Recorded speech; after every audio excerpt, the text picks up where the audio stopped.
ये तुमने क्या किया तांत्रिक? मेरी बेटी नीली क्यों पड़ रही है और इसके बाल सफेद क्यों हो रहे हैं? एक समय की बात है। रायपुर नाम के राज्य में एक सुंदर और तेजस्वी राजकुमारी रहती थी। वो अपनी रोजमर्रा की जिम्मेदारियों में पूरी लगन से जुटी रहती थी। प्रजा की भलाई से लेकर महल के कामकाज तक हर कार्य में उनकी भूमिका महत्वपूर्ण थी। परंतु पिछले कुछ दिनों से उसके मन में एक अजीब सी बेचैनी घर कर गई थी। क्या मेरा जीवन केवल महल की चार दीवारी में ही सिमट कर रह जाएगा? क्या मुझे कभी सच्चे दिल से मिलने का अवसर नहीं मिलेगा? राजकुमारी को महसूस हुआ कि उसे बाहर जाकर कुछ नया देखने की जरूरत है। महल की सख्त दिनचर्या और तमाम शाही शानो शौकत से वो उब चुकी थी। पिताजी, मुझे कुछ समय के लिए महल से बाहर जाना है। मुझे बाहर की दुनिया को देखने का मन कर रहा है। क्या आप मुझे अनुमति देंगे? राजा, जो हमेशा अपनी बेटी की सुरक्षा को लेकर चिंतित था, थोड़ी देर चुप रहा और फिर बोला। तुम्हारी सुरक्षा मेरे लिए सबसे ज्यादा महत्वपूर्ण है राजकुमारी, लेकिन अगर तुम इसके लिए दृढ़ हो तो मैं तुम्हारे निर्णय का सम्मान करता हूँ। मैं जानती हूँ पिताजी, बस कुछ समय के लिए बाहर जाना है। मुझे शांति की आवश्यकता है। राजा ने उसे आशीर्वाद दिया और कहा। ध्यान रखना, तुम अकेली नहीं जाओगी, तुम्हारे साथ एक रक्षक होगा। राजा रक्षक को आवाज लगाते हुए बाहर की तरफ आए और राजकुमारी बिना रक्षक के ही महल से निकल पड़ी। गांव में एक गरीब लड़का जिसका नाम राघव था, प्याऊ पर मुसाफिरों को पानी पिला रहा था और हल्की फुल्की बातें कर रहा था। बेटा, तेरा बहुत बड़ा एहसान है। भगवान तुझे खुश रखे। बड़ा घर हो या छोटी झोपड़ी, प्यास तो सबको एक जैसी लगती है। मेरी खुशी तो इसमें है कि किसी की प्यास बुझा सकूं। पास खड़ी राजकुमारी ध्यान से उसे देख रही थी। राघव अगले मुसाफिर को पानी देता है। भाई तो दिन भर बैठकर दूसरों की मदद करता है, अपना ख्याल कैसे रखता है? जो हाथ दूसरों की मदद के लिए उठते हैं वही असली दौलत कमाते हैं। राजकुमारी राघव की सरलता पर मुस्कुराती है। वो किसी से कुछ नहीं मांगता, बस पानी पीने के बाद मुसाफिर उसे लकड़ी देते, जिससे उसकी जीविका चलती थी। क्या ये लड़का सच में इतना नेक है? राजकुमारी धीरे धीरे लड़के के पास पहुंची और कहा, तुम बहुत ही अच्छे हो जो मुसाफिरों की मदद कर रहे हो। राघव थोड़ी झिझक के साथ जवाब देता है। धन्यवाद, ये तो बस मेरी छोटी सी मदद है। मुसाफिरों को पानी पिलाना मेरा काम है और बदले में हमें लकड़ी मिल जाती है जिससे मेरा काम चल जाता है। आप राजकुमारी होकर यहाँ अकेले क्या कर रही हैं? राजकुमारी ने राघव की बातों से प्रभावित होकर कहा, तुम बहुत नेक हो, लेकिन क्या कभी अपनी कठिनाइयों के बारे में सोचते हो? राघव हंसते हुए जवाब देता है। मेरी कठिनाइयां वही हैं जो हम सभी की होती हैं राजकुमारी, लेकिन मुसाफिरों के चेहरों पर जो खुशी और राहत देखता हूँ वही मेरे लिए सबसे बड़ा इनाम है। तुम्हारी बातें मेरे दिल को छूती है। राजकुमारी, मैं बस वही करता हूँ जो सही लगता है। मुसाफिरों की दुनिया में एक दूसरे की मदद करना सबसे बड़ा इनाम है। तुम्हारा सरल स्वभाव और ईमानदारी मुझे बहुत प्रभावित करती है। मुझे उम्मीद है तुम्हारी आंखों में जो सवाल है उसका जवाब तुम खुद पा सकोगी। दोनों एक दूसरे की ओर चुपचाप देखते हैं और कुछ देर के लिए ऐसे ही खड़े रहते हैं और उनका संबंध धीरे धीरे गहराने लगता है। राजकुमारी चुपके चुपके महल से निकलकर दो तीन बार उस राघव से मिलती रहती है। तुम मुझे देखती हो राजकुमारी, लेकिन तुम्हारी आंखों के सवालों का जवाब मैं नहीं दे पाता। तुमसे बात करना जरूरी नहीं, तुम्हारा साथ ही सबसे कीमती है। हमारी दुनिया अलग है राजकुमारी, फिर भी दिल एक जैसा है। महीनों तक यही सिलसिला चलता रहता है। फिर एक दिन राजकुमारी महल लौटकर राजा से इस बारे में बात करने लगती है। पिताजी, मैंने एक गरीब लड़का जिसका नाम राघव है, वो मुसाफिरों को पानी पिलाता है। उसका दिल बहुत सच्चा है और बहुत ही नेक है। आप हमारे विवाह को लेकर बहुत चिंतित रहते हैं ना, तो हमने अपने लिए उस नेक दिल युवक को चुन लिया है। क्या तुम पागल हो गई हो राजकुमारी? वो एक गरीब लड़का है जो कुछ नहीं करता। तुम कैसे उसके बारे में सोच सकती हो? उसे तुरंत जेल में डाल दो। वो हमारे घर के लिए अपमान है। राजकुमारी ये सुनकर बेहद परेशान हो जाती है और अपने पिता से विनती करती है। नहीं पिताजी, उसे छोड़ दीजिए। वो निर्दोष है, वो किसी को नुकसान नहीं पहुंचाता। मैं उसे पसंद करती हूँ और वो कोई अपराध नहीं है। आप उसके साथ ऐसा नहीं कर सकते। राजकुमारी की आंखों में गहरी चिंता और प्रेम था, जो उसके पिता को प्रभावित करने की कोशिश कर रहा था, लेकिन राजा का गुस्सा ठंडा नहीं पड़ा। राजकुमारी का दिल टूट चुका था, लेकिन उसने ठान लिया था कि वो इस लड़के के लिए अपने पिता से लड़ाई लड़ेगी। राजकुमारी परेशान होकर अपने कमरे में चली गई। वो दिन रात राघव के बारे में सोचती रही। धीरे धीरे उसकी तबीयत खराब होने लगी। वो खाना भी ठीक से नहीं खाती और बीमार पड़ गई। महल में राजकुमारी की बीमारी का इलाज करने के लिए चिकित्सक और वैद्य लगातार प्रयास कर रहे थे, लेकिन उनकी हालत में कोई सुधार नहीं हो रहा था।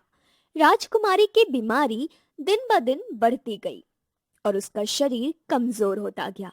महल के वैद्यों ने अपनी पूरी कोशिश की, लेकिन किसी भी इलाज से कोई फर्क नहीं पड़ा। महाराज, हम सब कोशिश कर चुके हैं, लेकिन राजकुमारी की बीमारी का कोई इलाज नहीं मिल रहा है। हम हाथ खड़े कर रहे हैं। क्या हो गया है मेरी बेटी को? क्या इसका कोई इलाज नहीं है? हमारी महल की चिकित्सा टीम इसे ठीक करने में असमर्थ है। राजा की चिंता दिन ब दिन बढ़ने लगी। वो अपनी बेटी को दुख में देख नहीं पा रहे थे। उन्होंने हर संभव प्रयास किया, लेकिन कोई परिणाम नहीं मिला। राजा ने सोचा कि कुछ और किया जाए और फिर उसने एक तांत्रिक को बुलवाने का फैसला किया, जो काला जादू और तप मंत्र के माध्यम से इलाज करता था। राजा ने तांत्रिक को महल में बुलवाया और उसने अपने रहस्यमय ज्ञान से राजकुमारी का इलाज का वादा किया। महाराज, मुझे राजकुमारी का इलाज करने का एक तरीका पता है, लेकिन यह बेहद कठिन होगा। इसके लिए हमें एक विशेष तंत्र मंत्र की आवश्यकता होगी। मैं हर कोशिश करूंगा। मेरी बेटी को बचाने के लिए मैं कोई भी रास्ता अपनाऊंगा। तांत्रिक ने अपने मंत्र और अनुष्ठानों से राजकुमारी की बीमारी को ठीक करने का प्रयास किया।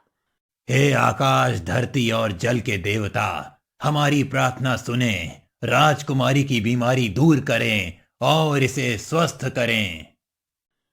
लेकिन कई दिनों तक लगातार अनुष्ठान करने के बाद भी राजकुमारी की हालत में कोई सुधार नहीं हुआ, बल्कि उनके ऊपर काला जादू का असर होने लगा।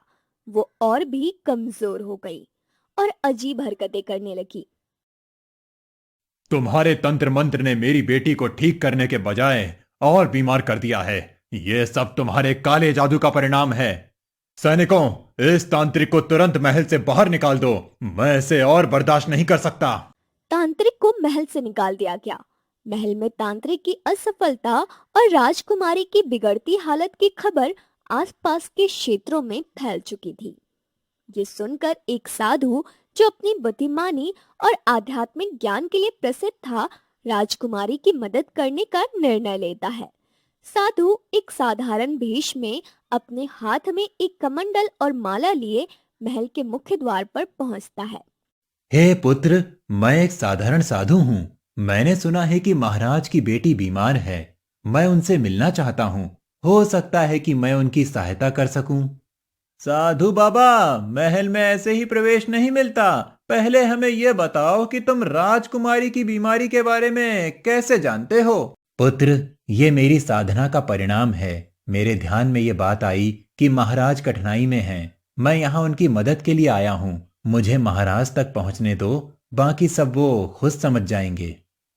द्वारपाल उसकी शांति और प्रभावशाली बातों से प्रभावित होता है और उसे अंदर जाने की अनुमति दे देता है। साधु को राजा के दरबार में ले जाया जाता है। वो राजा को झुककर प्रणाम करता है और कहता है, महाराज, मैं आपकी परेशानी समझ सकता हूँ। आपकी बेटी की बीमारी कोई साधारण समस्या नहीं है। ये आपके कर्मों और एक निर्दोष पर किए गए अत्याचार का परिणाम है। आप कौन हैं और ये सब कैसे जानते हैं? मैं एक साधु हूँ। मेरी साधना में ये बात स्पष्ट हुई है कि आपकी बेटी की बीमारी का कारण उस गरीब युवक को कैद करना है। उसे मुक्त कीजिए और एक कठिन परीक्षा में भेजिए केवल वही आपकी बेटी को ठीक कर सकता है। क्या ये सच है साधु? क्या मेरी बेटी का इलाज उस गरीब लड़के से जुड़ा है? हाँ महाराज, वो युवक सच्चे दिल का और नेक इंसान है। उसे मुक्त करें और उसे जादुई फल की खोज के लिए भेजें। वही फल राजकुमारी को ठीक कर सकता है। राजा ने साधु की बात मान ली और लड़के को जेल से रिहा कर दिया। अगर तुम मेरी बेटी को ठीक करना चाहते हो तो तुम्हें एक कठिन यात्रा पर जाना होगा। एक जादुई फल जो जल पर्वत पर मिलता है, वही मेरी बेटी को ठीक कर सकता है। क्या तुम इस परीक्षा के लिए तैयार हो? महाराज, मैं ये परीक्षा देने के लिए तैयार हूं। मैं राजकुमारी के लिए अपनी जान भी दे सकता हूं। तुम्हें यह जान लेना चाहिए कि यह यात्रा सरल नहीं होगी। जल पर्वत पर जादुई फल लाने का कार्य बहुत खतरनाक है, लेकिन यदि तुम राजकुमारी को ठीक करना चाहते हो तो यह तुम्हारी एकमात्र परीक्षा होगी।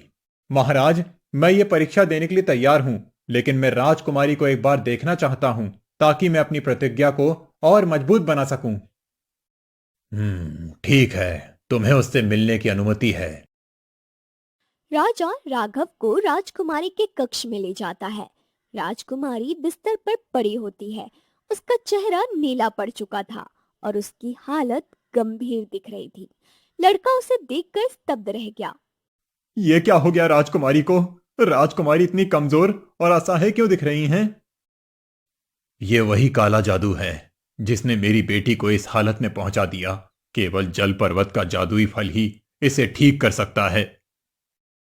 राघव राजकुमारी के पास जाता है, उसके बेजान हाथ को पकड़ता है और अपनी आंखों में आंसू भरकर कहता है, मैं आपको वचन देता हूं राजकुमारी, मैं उस जादुई फल को लाकर ही रहूंगा, चाहे इसके लिए मुझे कितनी भी कठिनाइयों का सामना क्यों ना करना पड़े। आप ठीक हो जाएंगी, ये मेरा विश्वास है। राजकुमारी अपनी बंद आंखों से हल्की सी प्रतिक्रिया देती है, जैसे राघव की आवाज को वो पहचानती हो।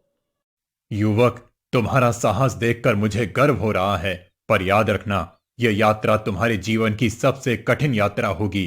तुम्हें ना केवल जल पर्वत तक पहुंचना होगा, बल्कि 3 सवालों का जवाब देना होगा और कई खतरों का सामना करना पड़ेगा। क्या तुम इसके लिए तैयार हो? महाराज, मैं पूरी तरह से तैयार हूं।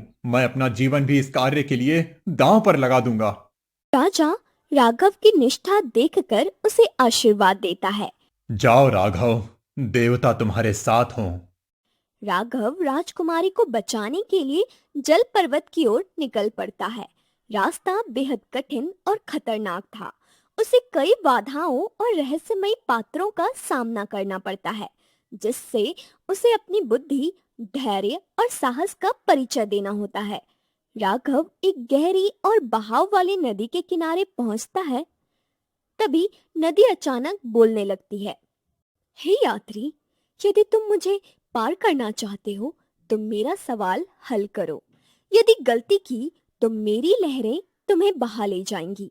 पूछो नदी देवी, मैं जवाब देने के लिए तैयार हूं। तो बताओ, जब तुम मुझे पार करोगे तो मेरा जल कैसा बना रहेगा? कम होगा, बढ़ेगा या वैसा ही रहेगा?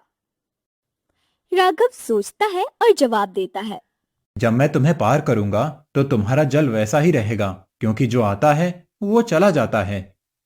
सही कहा, जाओ, मैं तुम्हें पार करने दूंगी। राघव नदी पार करने के बाद घने जंगल में पहुंचता है। अचानक एक विशाल और खतरनाक शेर उसके रास्ते में आ जाता है। शेर उसकी ओर गुर्राता है, जिससे राघव का दिल तेजी से धड़कने लगता है।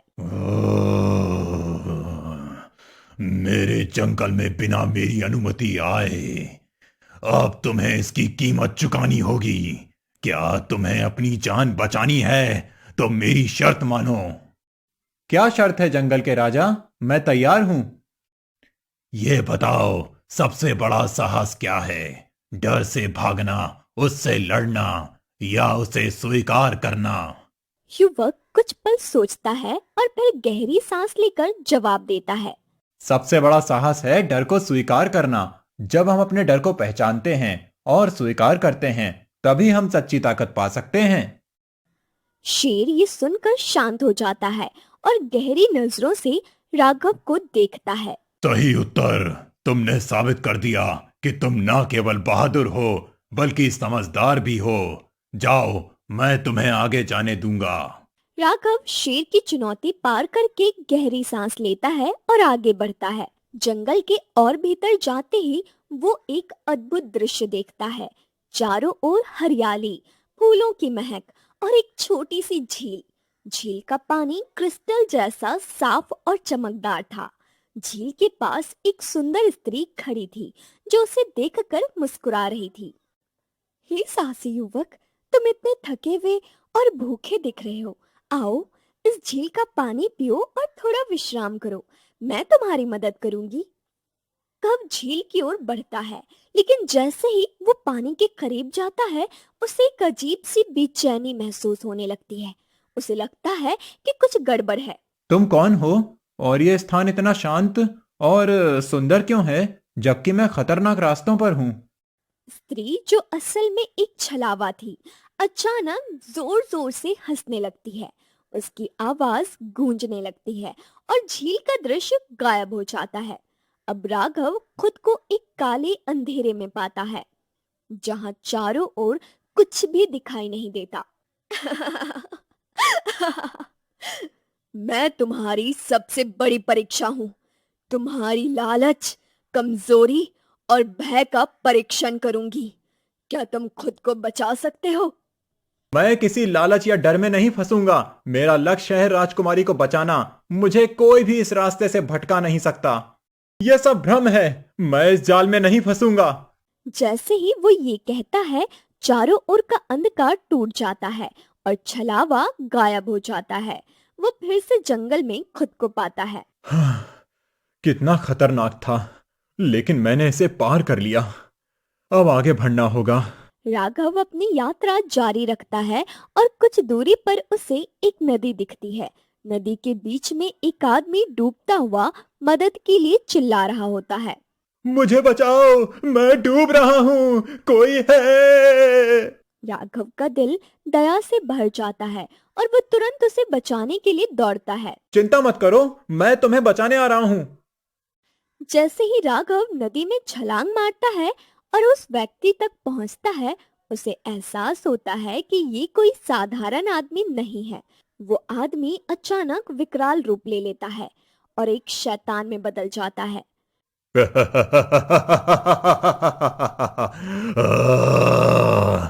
तुमने मुझे बचाने की कोशिश की, लेकिन अब मैं तुम्हारी जान लूंगा। तुम्हें इस नदी से बाहर नहीं जाने दूंगा। राघव घबरा जाता है और पीछे हटने की कोशिश करता है, लेकिन शैतान उसे घेरने की कोशिश करता है। तभी युवक के गले में लटक रहा बजरंगबली का लॉकेट चमकने लगता है। नहीं, ये शक्ति मुझे से दूर रखो। जैसे ही शैतान लॉकेट की चमक देखता है, वो जोर से चिल्लाता है और गायब हो जाता है। नदी फिर से शांत हो जाती है। ये क्या था? अगर मेरे पास ये लॉकेट ना होता तो शायद मैं बच नहीं पाता। ये सच में भगवान की कृपा है। राघव जंगल में आगे बढ़ रहा होता है कि अचानक उसके सामने एक सुंदर सुनहरा हिरन प्रकट होता है। युवक इसे देखकर हैरान रह जाता है, क्योंकि उसने ऐसा अद्भुत प्राणी पहले कभी नहीं देखा था। हे यात्री, क्या तुम मेरी मदद करोगे? मेरा बच्चा यहीं खेल रहा था, लेकिन अब वो कहीं दिखाई नहीं दे रहा। मैं उसे ढूंढते ढूंढते थक गई हूँ। हिरन की आंखों में आंसू थे और उसकी आवाज में एक दर्द झलक रहा था। राघव ने उसकी बात सुनकर कहा, हिरन माता, चिंता मत करो, मैं तुम्हारे बच्चे को ढूंढने में तुम्हारी मदद करूंगा। मुझे बताओ, वो आखिरी बार कहाँ देखा गया था? मैंने उसे झील के पास खेलते देखा था, पर वहां से कुछ आवाज आई और वो अचानक गायब हो गया। मुझे डर है कि कहीं कोई उसे नुकसान न पहुंचा दे। राघव जंगल में चारों ओर खोजने निकलता है।